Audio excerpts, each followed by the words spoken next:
Coming up on iOS Today, I'm joined by Dan Moran to talk about all things calendars on iOS. Podcasts you love. From people you trust. This is Twit. This is iOS Today, episode 769, recorded Tuesday, September 2nd for Thursday, September 11th, 2025. Chronology with calendars.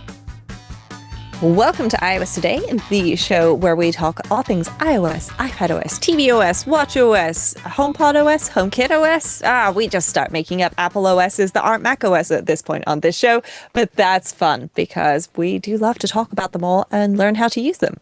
My name is Rosemary and I'm joined by the fabulous Dan Moran. Hi, Dan. Welcome back. Hi, Rosemary. Great to be here again. I'm looking forward to when Apple combines all of its OSs into a Meta OS. Oh gosh, that sounds like it could be an SOS. SOS, that's right. There you go. You picked up what I was putting down. There. Yes, yeah, there we go. But that's okay. We have time for that because we booked some time in our calendars for this episode. And I thought it would be a pretty good idea to talk about calendars on iOS because over the last few iterations of iOS, and that includes iOS 26, which will have been out hopefully for a few days by the time that you folks all get to watch this episode at home. We have a new UI in iOS for calendars. And how do you feel about that, Dan? Are you engaging with your calendar more, less? Has nothing changed because you hate calendars and their existence? Look, I don't hate calendars. That's been widely misreported. No, I am a calendar user. I do find that in general, I have enough stuff now where I need to keep track of what's going on. So far as how has the UI changed it? Not much. I mean, though the fact that the UI has changed is not insignificant. I think by and large things are pretty consistent with the way they've been for a long time. I mean, it's a calendar, for heaven's sake. How much can you change? You still need, the months are still laid out the way they are, the weeks are still laid out the way they are. I generally find it to work pretty well, but I do like some of the things that have changed over time, including the ability to see like more than one day at a time. We've all got these giant phones these days, right? Like I want to be able to see multiple days. Sometime I need to know not just what's happening today, but what's happening tomorrow. I like that. I do use calendar predominantly on iOS and iPadOS. And so, I have a few quibbles with it, which is why on like the Mac side, I use Fantastical, but on iOS side, it generally works pretty well. Yes, yeah. I found for me, because I'm paying for Fantastical anyway, I do predominantly use Fantastical. But I say predominantly for a reason. One of the major advantages for me personally with Calendar is that it integrates with shortcuts, which means I can get all of my data out of Calendar in a shortcut and send myself little summaries and so on as I need to. But the way that Calendar works on iOS is, it's pretty simple. There is a plus button where you can add events. And now you can also add reminders. And this is something that came about with iOS 18.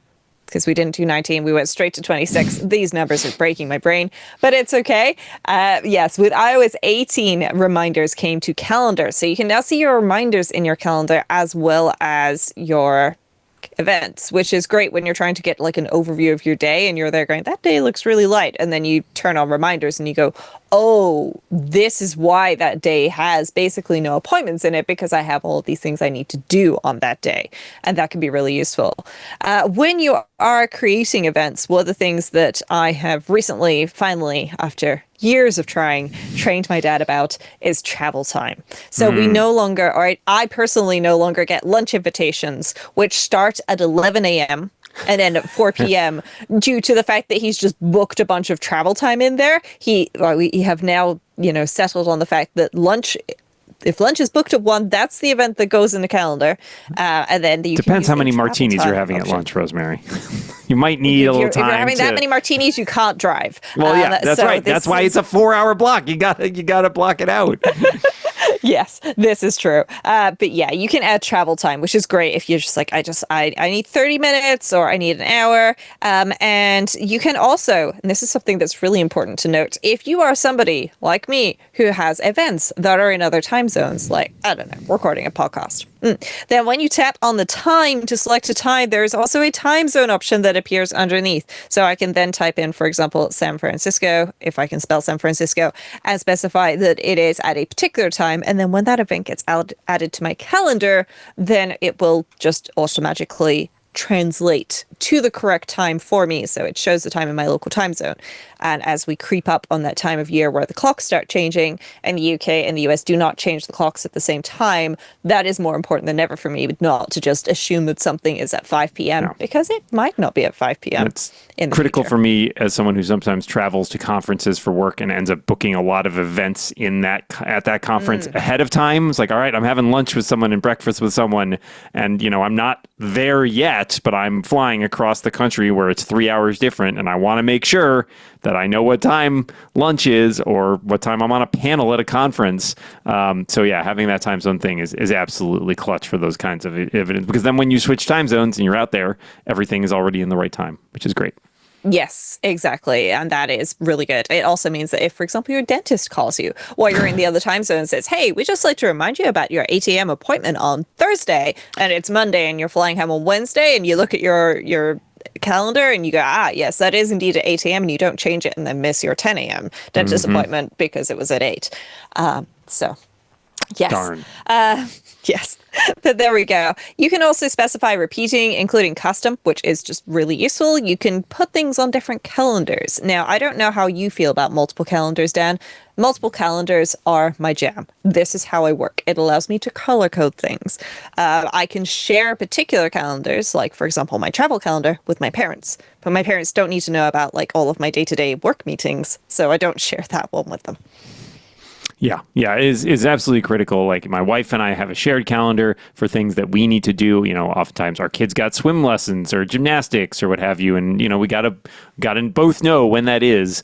And then I have stuff that I need for work or stuff that I need for personal, stuff, or even some shared stuff with my parents. And so, not necessarily getting all of your, being able to filter out, like, okay, all my parents' stuff is on a different calendar. So if I don't need to know that they've got a battery of medical tests coming up, I can hide that calendar for the moment. But yeah, I'm with you. Multiple calendars are the way to be. Don't stuff everything on one calendar. Trust me, you'll thank us. Yes. Yeah, it's really great. Like, I have a specific calendar for iOS Today, which just has everything iOS Today on it. And so I can turn that on, turn that off at any time that I want. But most importantly, it means that when we need to change things, I just know that I'm looking at orange. Orange is iOS Today. Don't ask me how it ended up as orange. I have a lot of purple and blue in my calendar already, and that's why. But yes. The other things that you can do, of course, are adding locations where if you add a particular location, so I'll just add this pub, which I go to frequently, then you can actually base your travel time on that rather than just saying, hey, I need an hour for travel or whatever. You can add invitees. So that means sharing that individual calendar event with a person or multiple people, and because it's an invitation, they can then accept or decline, which can be really useful to get a whole bunch of information to people. So I had a friend recently who had a little party at his house with his wife, and they invited a whole bunch of us, and he used a calendar invitation to invite everybody, which was great because we had the exact address. He added a URL with a little website that he thrown together with a bunch of information on, including like Google Maps links and things like that, for this is where you need to park because there is not enough parking right in front of my house and there are 40 people coming, which probably means about 30 cars. So please can everyone park in this field around the back and all those things. You can also add attachments, which I think is great. So you can add an attachment of, like, for example, a PDF document you've received about this. You can input a URL, which will then allow you to tap on it, and notes. So you can just type all of whatever it is that you need in there. And that is just a calendar event. And it is so easy to do this. And what I really love here, there we go. I put in 1 hour travel time, and you'll see this is showing at 2 a.m. That's because I put it in Pacific time, West Coast US. And that is, of course, 7 hours behind me at the moment. So that is the basic calendar events. Now, something else that you can do, and this is something I have, is I have calendar subscriptions. So this is where, for example, I'll just turn this calendar off again. In my case, the UK government has a whole bunch of shared calendars, which are really useful. Things like bank holidays or when time zones change, because going between summer and winter time is a thing, and I need to be aware of that.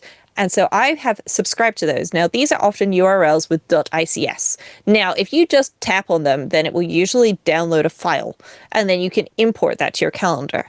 But what you can do instead is under calendars, you can actually, if you scroll down, you can add a calendar and add a calendar subscription. And so if you tap and hold on a URL that ends with .ics, then you can add a calendar subscription and just paste that right here. And then your phone will repeatedly go and check for updates on this calendar, which could be really useful. For example, if you've got a kid in school, there's a school calendar published on the website. Well, now you can get that and pull that into your phone as well, hopefully if they've done it correctly, and get all of those updates. So you have everything in one place without having to remember, okay, so I've checked my calendar, now I need to open Outlook and check my work calendar, now I need to open this school website and check this, and that school website and check that. And then, in some of our friends' cases, Dan, I was talking to one of our fellow podcasters earlier today, and he has 3 kids at 3 schools.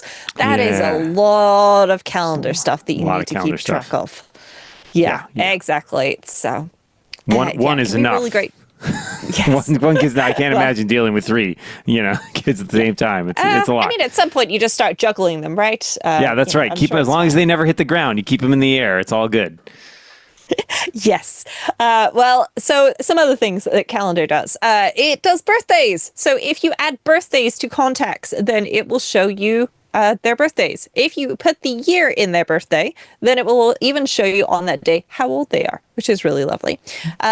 It also has the option to add a calendar, and you can add a holiday calendar, and Apple provides holiday calendars for people. So you can actually search. So if I wanted to, I could, type in United States, and I can look for United States in English or in Spanish, and I can add this to my holiday calendar. So I can now see, what things are coming up. I can choose which account to put these in. So that means that I can have the same subscriptions everywhere, such as iCloud. Or if I have signed into my work account, then I could also have that here. I can change the color of my calendar. So I tend to put all of the official subscriptions in gray, actually, personally, which is a custom color for me. So I will just select a gray there, because I will be deleting this at the end of the episode. And one thing that I personally do for calendar subscriptions is I turn off event alerts. I do not want to be alerted when this thing is happening on this calendar. And also, when for example, with shared calendars, my dad goes through phases where about once every 3 weeks, he will sit down and he will add all of the events to the calendar, including, because he likes to use events for actual tasks he plans to do, because he time blocks. So he adds events that say are 2 hours for doing this and 4 hours for doing that. And he'll just add all of those to his calendar in massive blocks. And so if I don't have these alerts turned off, then I just see 527 as a badge on my calendar, which is a lot. And I don't need that information. So yes, you can add your holiday calendar here, and you can also see things like declined events. So for example, if Dan sent me an invitation to a party and I said, I'm really sorry, Dan, but I live in another country and it's a bit of a commute, so I don't think I can make it. I know, I'm really sorry, I'm not coming to your party that you haven't invited me to, but that's okay. Then I can turn on declined events, so I can still be aware of them and still see them in my calendar, even though I've said I'm not going.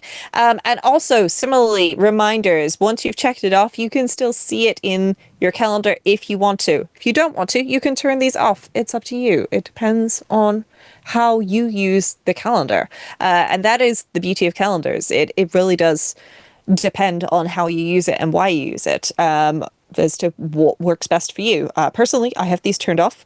I also have Siri suggestions turned off, because it does helpful things like tell me, hey, there is this thing happening on Tuesday, the 2nd of September at 4:30 p.m., which is an email that was spam where somebody was sending me information about a conference I have no intention of going to, because it's in Pakistan and I didn't I never signed up for that anyway. I don't want to go to a conference about plastics molding. That's not my thing, I'm afraid. Do you find the Siri suggestions calendar useful, Dan? I'm trying. I do have it on. I don't find that I get too many notifications from it, but yeah, I do occasionally get those pop-ups like, "Hey, we found this in your mail. Do you want to go to this event?" And it's okay sometimes. Again, as Siri often is, a little too eager to please and too eager to help with things that I'm not actually going to. One thing I do find very helpful, which I think Siri does pretty well, is flights. If you buy a ticket, I'm flying out to California or whatever, it will pop up a little suggestion and be like, "Hey, do you want us to add this flight to your calendar?" And I'm like, "Oh, yeah, that'd be better than me adding it for sure, because I'm going to be in there like, what's my flight number? What time does it leave? What time zone is that?" And so for that kind of thing, I do find it pretty useful. But it is again a little bit hit and miss, as things with Siri often are. Yes. Yeah. Personally, I have solved that problem a long time ago by using the service called TripIt, which is part of Concur, which is a travel expenses company or an expenses company that's often used by large corporations. And I just forward all of my travel things to plans at tripit.com, and it goes and I suspect that they are using AI because it's really good at pattern matching and going like, "Oh, hey, this is a thing from this company and they format their things like this, so I'm just going to go ta-da," and I have a calendar subscription for that in my calendar, which then shows me my flights, my hotel bookings, my events, and so on. So when I went to Glasgow last week, I visited friend of the show, James Thompson, who creator Peacock and Dice by Peacock and About by Peacock. There might be a theme there. Peacock, excellent calculator and unit converter if you need it.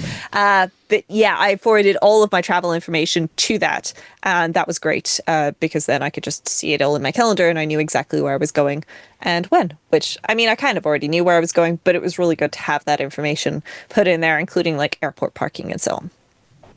So if you want to share a whole calendar with somebody, we've already covered inviting people to individual events. But if you have an entire calendar and you go, Dan really needs to see, for example, when my deadlines are. That could be something that could be really useful. If, for example, Dan was my editor, then he would definitely want to know, like what my deadlines were for writing things. Or maybe it would be the other way around, actually. If I was Dan's editor, I'd be like, "Oh, no. Here are the deadlines. No one needs, nope, no, I don't need that. Nobody needs that. It's okay. Everything, it's all up here. It's all up here." Everything's fine. But sometimes you do want or need to share a calendar with a person.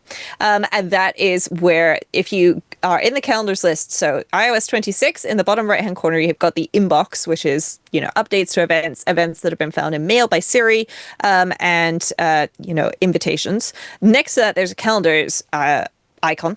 And then from there, you can then tap on the info button next to a calendar. Now, I'm just going to briefly turn off sharing my iPhone screen because I don't want to share everybody's email address when I do this, because it pops up a whole bunch of people. And it does pop up Micah as an option. So I will tap on that. And now I can go back and I can show folks. So I've selected under add person, I selected Micah.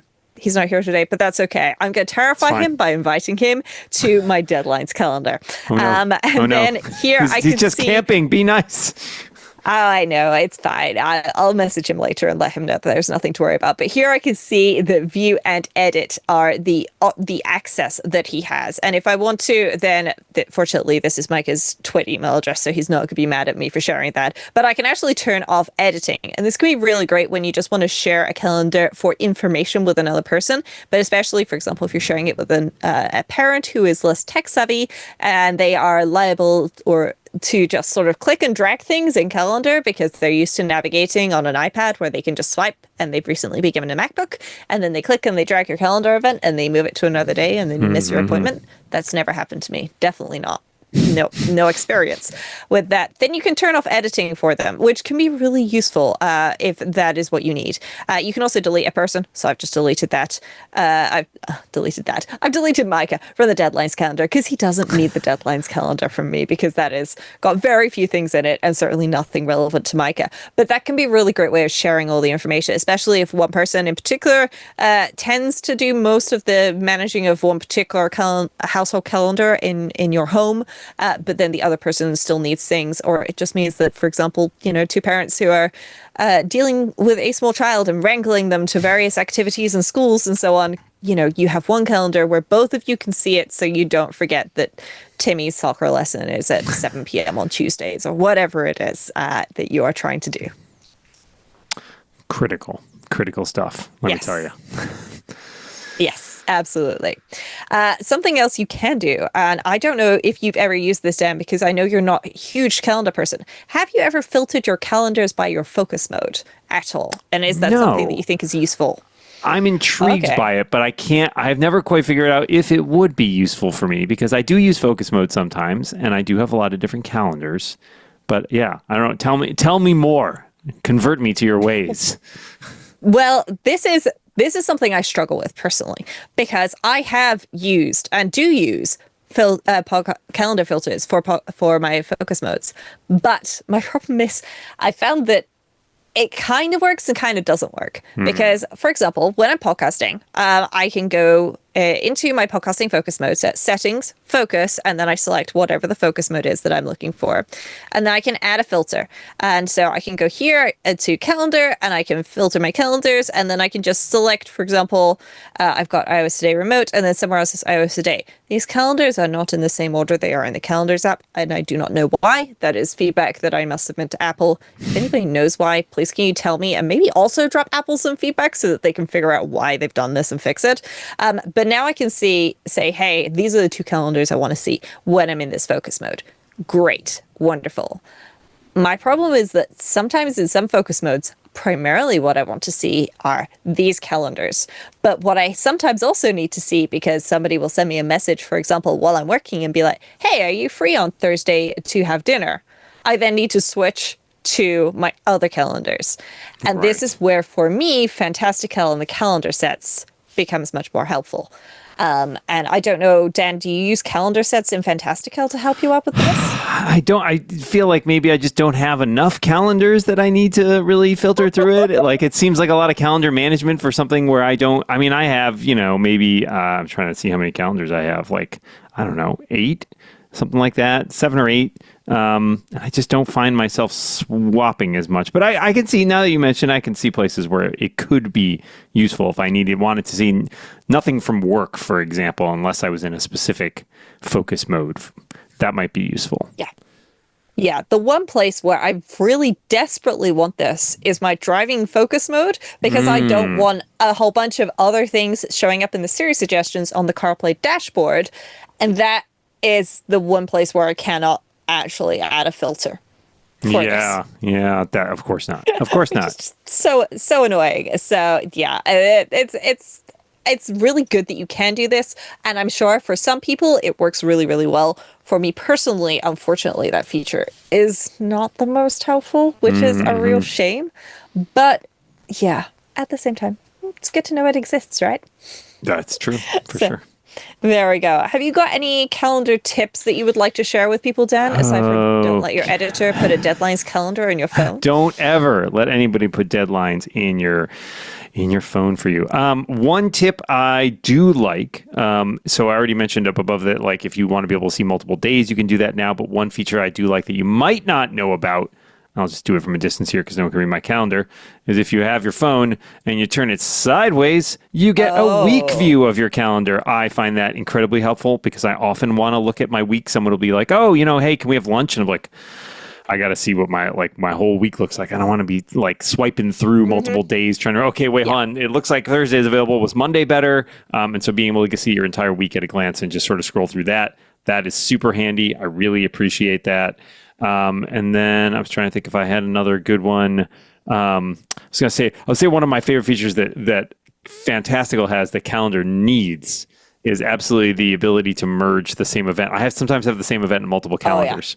And I end up with this a lot where I have like 3 separate events on my iOS calendar, and I'm like, just show it as one block. It's all the same. You can tell. Yeah. So that's my one wish list thing that I've been harping on for years, is just, if I have the same event on multiple calendars, just show me one event. I don't need to know that I've scheduled it twice. Yes, exactly. And this happens more commonly when you share calendars with somebody and they've shared Hmm. calendars back with you and they put it on one thing and you put it on another thing. Yep. I hate to say it, folks. The answer to this actually could be more calendars, having one calendar where you input the same event for both of you, and then yeah, it just gets merged. Or it is the same event. But whatever floats your boat. And at least now you have options with your calendars. The other Correct. thing I should mention, calendar has widgets, Oh, as do yes. all great calendaring apps. So it can be worth having a play with that. In particular, lock screen calendar widgets, being able to see at a glance on your lock screen when your next Hmm. calendar event is. It'll say something like in 30 minutes, or in Dan's case, in 7 minutes. There's In something fact, it else. does. I'm looking at it right now. It does say that. I do have that widget on my lock screen. It's like I'm a mind reader. I don't know. Maybe I could just do this. But with that being said, I think we are going to move on and we are going to save Shortcuts Corner for next time we record when Micah is back. And we are going to go straight to the app cap section. So, Dan, would you like to take it away with your app cap for today? Certainly. I think, as I mentioned, I was traveling recently and I spent a lot of time in the car. And one of the things that I find very useful is to have a place to put my phone. For years, I was the put it in the cup holder person. And it was not great, but I would plug it in, maybe, or have Bluetooth speakers or whatever, but like I didn't have a place to put the phone. But with the advent of MagSafe, the idea that I can put it anywhere, it's very useful. So I have the Belkin MagSafe car vent mount, which is a pretty simple little gadget. What I like about it is that it attaches to the vents in like your HVAC system. I don't like the ones that stick on my windshield. I don't want anything on my windshield. I don't want to adhere anything to my dashboard. I just want something that's super easy. And what I like about it is that it's just the right height for me to like glance over if something comes up on my phone. I mean, mainly it's connected with a USB cable to CarPlay, but you can also do it in landscape or portrait mode, which is really handy. And I just like that I don't have to fiddle with things. I take my phone out and I just slap it up there because I don't use a case. Obviously, if you use a case, you want to make sure you got one that has MagSafe built into it as well. But it's just a really simple thing, but it honestly just improves my life for making sure that I've always got a place to put my phone when I get into the car.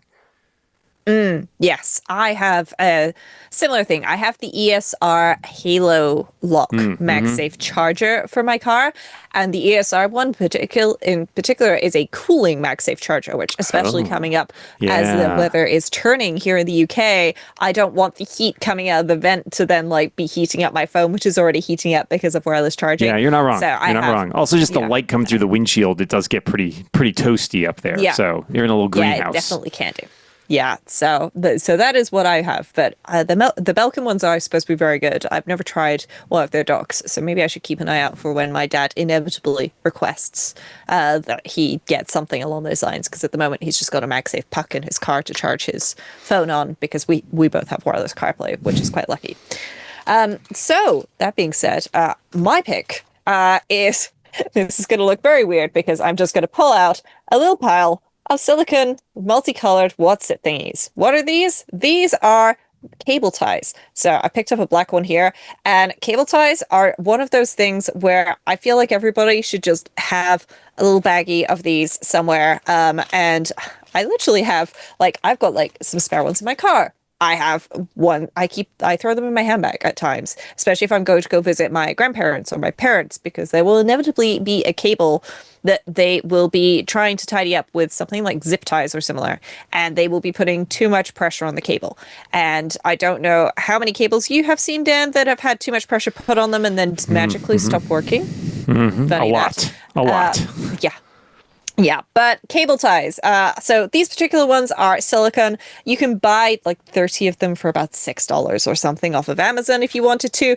So these have a little button at the end, and then there's a little hole next to it. So you can just wrap it around the cable. I'm going to try and do this on my finger. And then you just thread the button through, and it will stay on the cable, or on my finger in this case. It's going to slide off because my fingernail is pointed. But then it will stay on the cable, and then you can just coil up your cable. Remember, gentle coils, like figures of 8 are great. Don't make them too tight, and then you can just wrap this around and thread it over.